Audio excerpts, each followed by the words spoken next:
Berita pertama pemirsa, Kementerian Pendidikan Dasar dan Menengah Kemendikdasmen secara resmi mengumumkan pergantian sistem penerimaan peserta didik baru atau PPDB menjadi sistem penerimaan murid baru atau SPMP yang akan diterapkan mulai tahun 2025.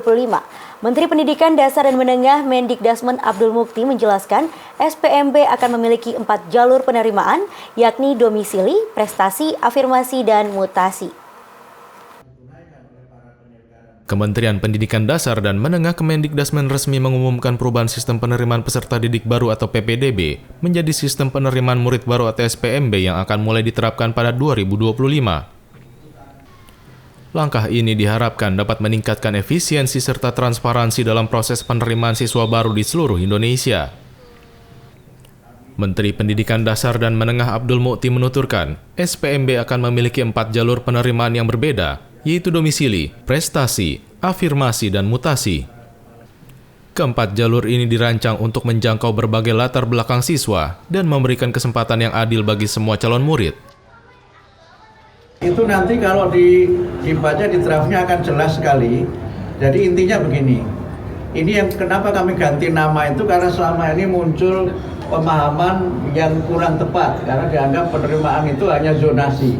Jadi kami sampaikan bahwa jalur penerimaan murid baru itu ada 4. Yang pertama adalah domisili atau tempat tinggal murid.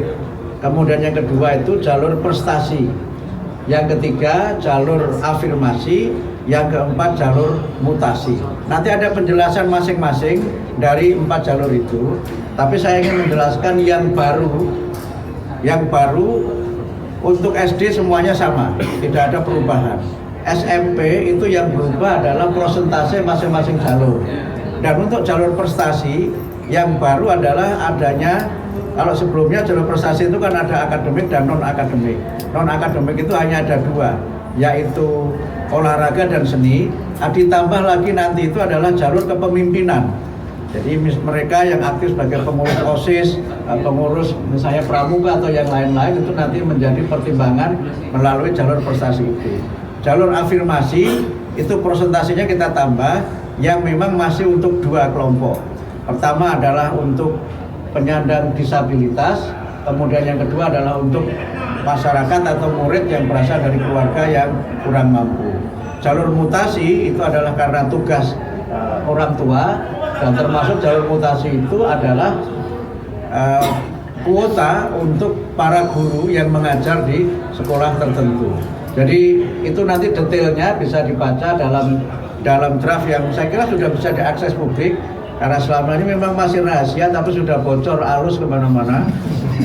Dan karena itu kalau ada yang berpendapat bahwa ini masih seperti yang dulu, saya kira tidak sepenuhnya sama dengan yang dulu. Karena itu kami ganti namanya dan ada memang hal-hal yang baru menyangkut kebijakan ini, termasuk dalam hal bagaimana cara menghitung persentase itu kami sertakan sebagai lampiran dari peraturan menteri ini.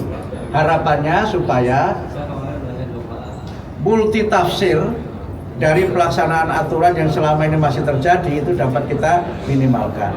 Termasuk yang nanti juga akan kami jadikan sebagai bagian dari bagaimana sistem ini dapat berjalan dengan baik adalah transparansi menyangkut data dan daya tampung sekolah-sekolah negeri. Dari sekolah negeri A misalnya itu bisa menerima berapa murid, daya tampungnya berapa. Dengan cara seperti itu, maka masyarakat akan bisa menilai kira-kira dia punya kans berapa persen untuk bisa diterima di sekolah itu, dan dia bisa kemudian ke sekolah yang lain, termasuk ke sekolah-sekolah swasta yang ada di daerah-daerah tertentu. Juga kami informasikan ke masyarakat peringkat akreditasinya. Nah, ini yang mungkin agak berbeda dan ini menjadi bagian dari transparansi dan akuntabilitas informasi bagi masyarakat. Tim TVMU memberitakan.